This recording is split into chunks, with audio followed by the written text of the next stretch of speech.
Hello, hello, hello. This is Technotech again. So, ito mayroon tayong sirang ang tawag nito. Emergency light na merong electric pan na maliit. Sumama ko to, kaso nga lang hindi na raw gumagana kahit lagyan ng power yung tapos yung wala na yung battery. Lagay ko may battery pa ito sa loob, tingnan natin.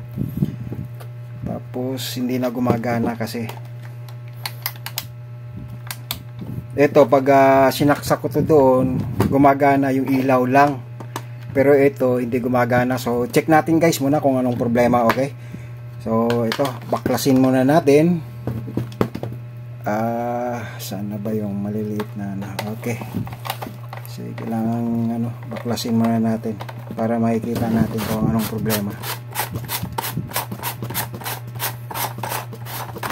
Sana kahit maliit lang tong channel ko, suportahan nyo naman sa pag-subscribe para medyo ganahan naman tayo gumawa ng video para konting tulong lang naman.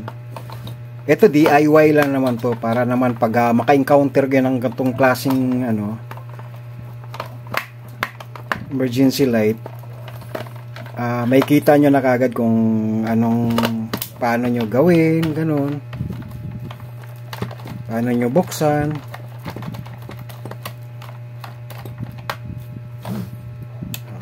Natin, andyan lang naman yan eh.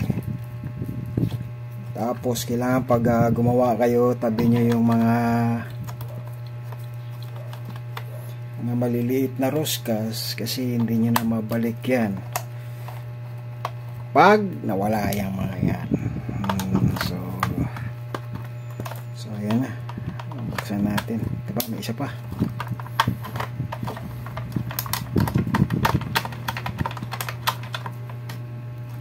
Okay, so pwede na siguro.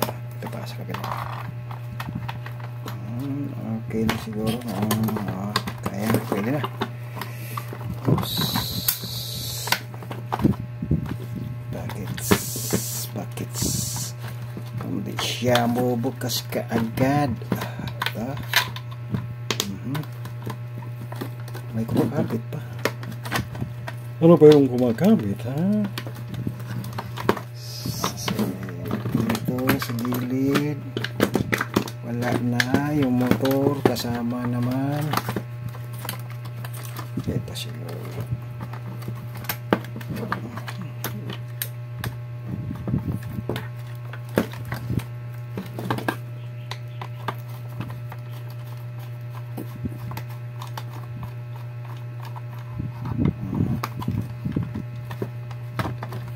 Ito isa-isa yun, okay na. Ito yung motor niya ang sumasabit. Tabi natin yung mga roskas niya para hindi naman hirapan tayo magkabit. So ito yan, tapos ilaw, battery. Okay, palagay ko yung battery wala na siguro, wala pa naman tayong pamalit nito. Okay, pwede naman tayong gumawa ng pamalit dyan, pero check muna natin kung may power pa siya. Oops, kita ba dyan? Kita ba? Yan.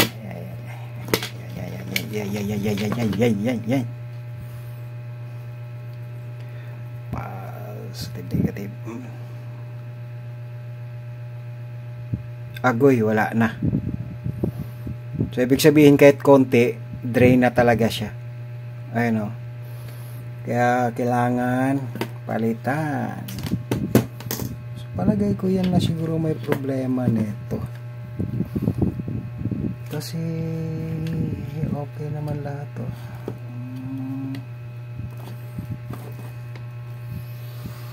ito, check natin to kung gumagana kasi hindi gumagana to eh. So may power tayo dito. Lagyan mo natin ng power yan.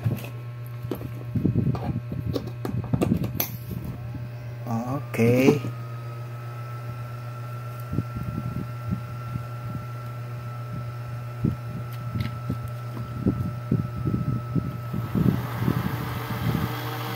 Gumagana pa. So ang problema pala nito yung battery lang talaga. Kasi hindi na siya umano eh. Palagyan natin ng power. So positive ang negative. Ayan. Wala na yung power. So ipaanda rin natin.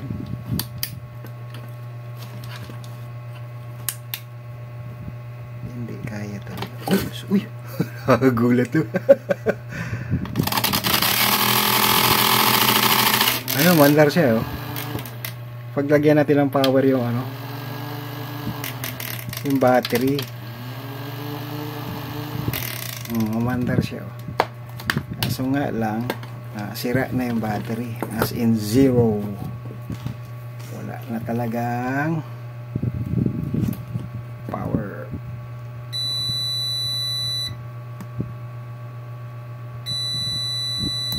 Wala. So ang gawin natin, tanggalin natin, palitan na lang natin ng iba. So gumagana siya guys. Ang problema lang ay battery. So check natin ang battery. Gawa tayo naman ng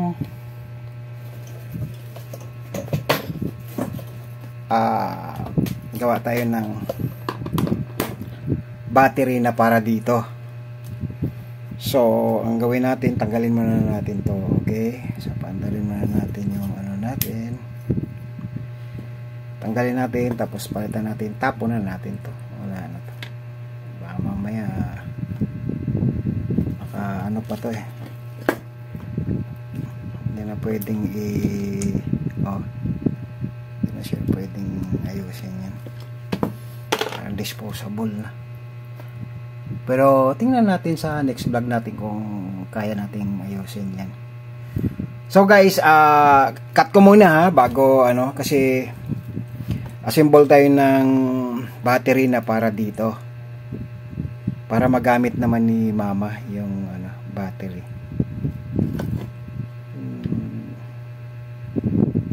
So meron siyang alternate na ano dito, battery. Pero ito yung i-charge mo muna, mag-charge ka muna bago siya makano. O sige guys, mamaya lahat naman, everything is okay except the, you know, the battery. Yahoo. Okay, mamaya na lang, baka mamaya matawa kayo sa katawang English ko kasi mukhang English baroque pa to, you know. you know, yes. Okay guys, ayusin ko muna yung gamit, tapos mag-assemble tayo ng battery para dito. Palagay ko ano to eh, nasa 6 volts 6 volt kasi wala namang nakalagay dito sa ano kung ilang volt to. Sige, patayin ko muna yung video. So guys, nandito na. Meron na akong ano, ginawa. Hindi ko na inano sa inyo kasi medyo masyadong mahaba na. So ilagay natin sa positive, negative. So ang gagawin lang natin para hindi siya magkalas, lagyan natin ng shrinkable. Ito, ilagay natin ng shrinkable tube.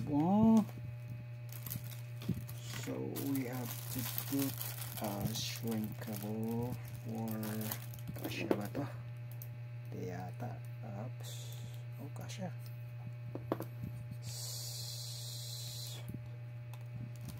Itong pula tsaka para medyo ang ganda naman ang ano niya pag tinupi natin. Kahit kalahati nga lang siguro eh, kasi masyadong ano tayo eh. Pwede namang, ay buo na lang. Kaso nga lang, pagkasya lang dito sa ano. So, ganito na lang. O, sige. Lagay natin yan dyan. Suksok muna natin. Pula. Tsaka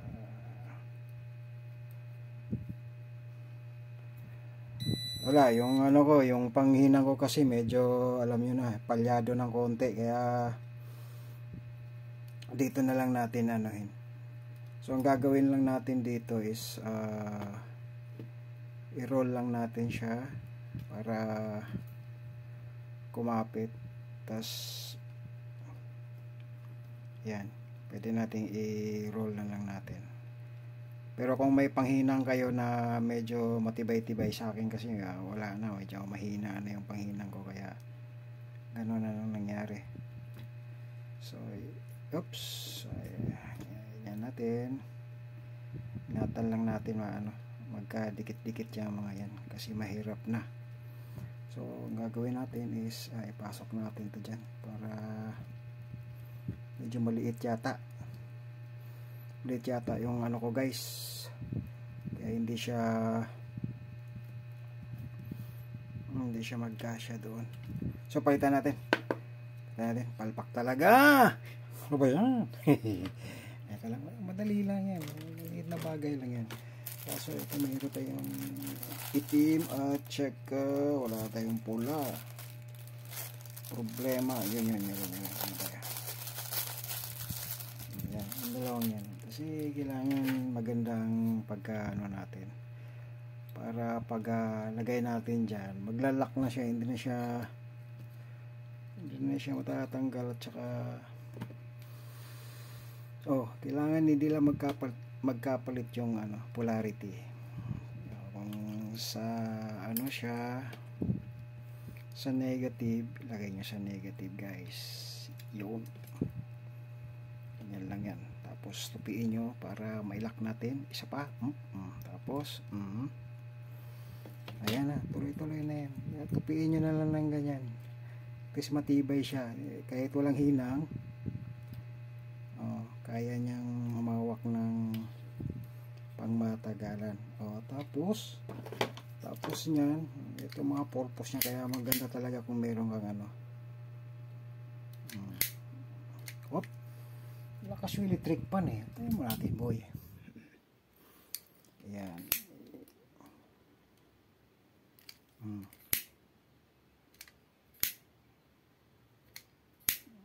Oops. Edi okay na. So, safety na siya. Safety deposit box. So, sa kabila naman.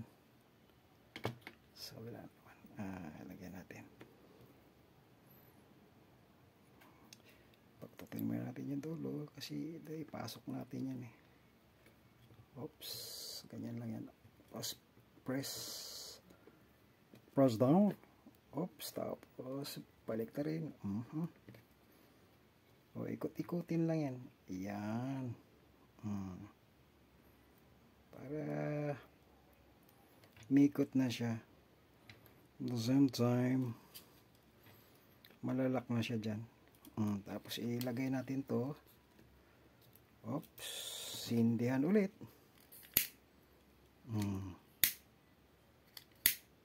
Wala na yatang itong ko.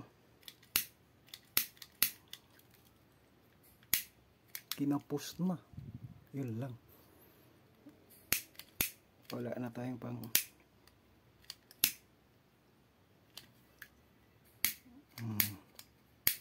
okay na yan guys. Wala na tayong budget hindi tayo kasi ito, meron tayong isa. Ito ayan meron tayo. Meron pa tayong backup dyan. Backup. Para lang. Kala mo, hindi mo yan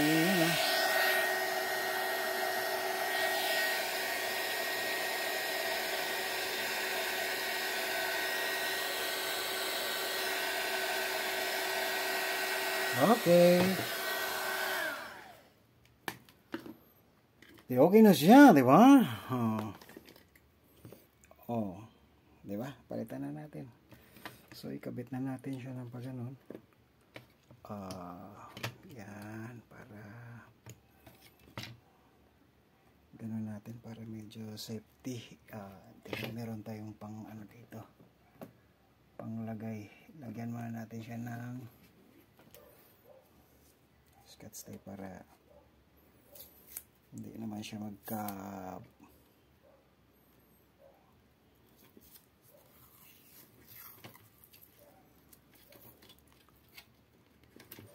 ang init pag walang electric fan, min. Tipid-tipid lang tayo, mga kaibigan.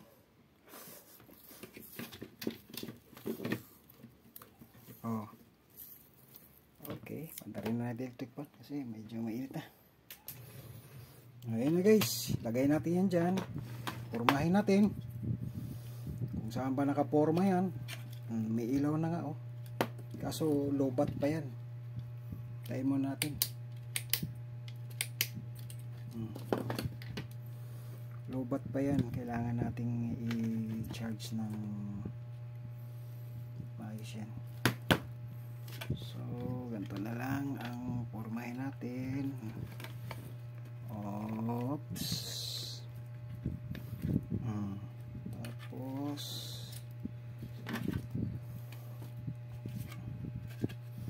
ito siya sa kabilang side, diba? Okay, alright.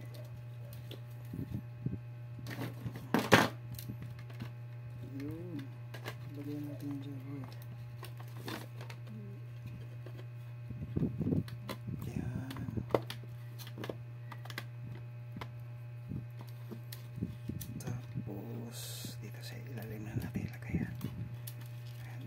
Pagulungin kasi, tapos ito dito labas lang to eh. Ayan. Ito may guide dyan yun sa ilalim. Ito ano,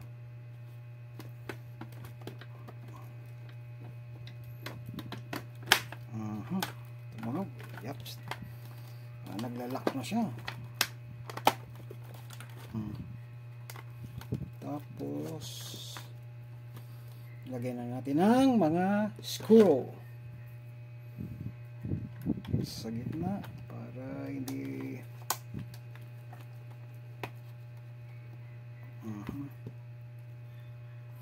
So guys, medyo mahaba yung video natin eh, no? Pero pasensyahan nyo na, at least alam nyo kung mag-backlash, magkabit, ganon. Pero kung medyo na boring kayo, hindi, okay lang naman na i-forward nyo para makita nyo kung gumana ba talaga yung ginawa natin. Ay, ginawa ko pala. Oo, yan. Tapos lagay natin ito riyan. Yan, ruskahan muna natin kasi giruskas naman ito eh.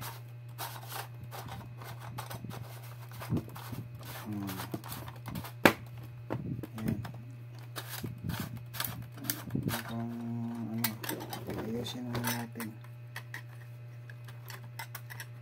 Yan, ganyan. Ano ba yun?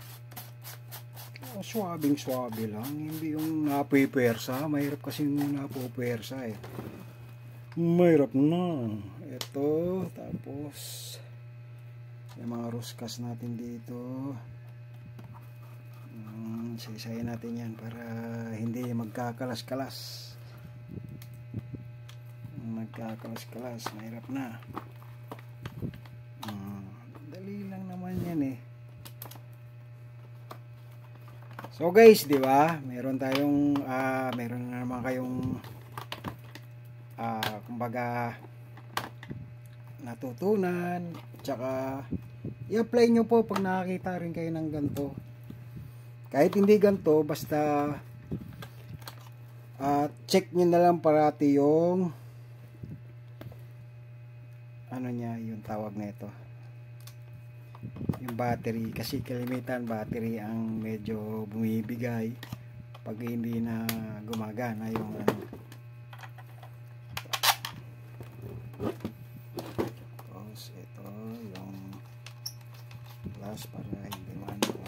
natin. Meron, may ilaw. Kaso may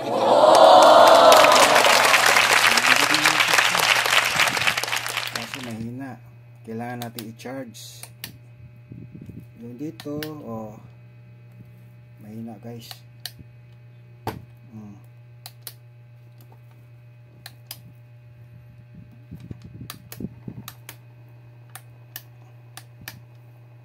Mahina talaga. Hindi siya makasabay ng dalawa.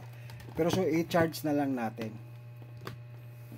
Charge na lang natin kung tingnan natin kung gumagana ba siya. Ayun o, pumula na o. Ayun, nag-charge na o. Malakas kasi yung ilaw eh. Ayan o, may ano na o. May pula na siya. May ilaw. Di small. Tapos dito sa kabila. Ayan. Electric pan. So, i-charge muna natin ha.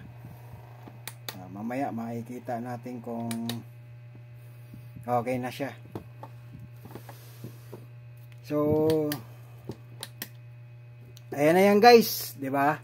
Sana may natutunan kayo sa parang DIY natin ngayon na repair ng emergency light na merong electric pan na maliit. Naka-charge na siya o pumupula na. So, yun lang ang best way talaga, check nyo muna yung battery kasi yun ang unang nasisira. Mahirap, matagal kasi masira to tsaka ito mga ilaw. So, maraming salamat po sa panonood nyo. Sana hindi kayo magsawa sa panonood ng mga video ko na DIY. Sunod, gagawa tayo ng mga medyo matagal talaga, yung mga electric scooter, pero kailangan pa natin ng budget dyan. So guys, maraming salamat. Don't forget to subscribe and hit nyo na lang yung like button. Tsaka bye bye, thank you.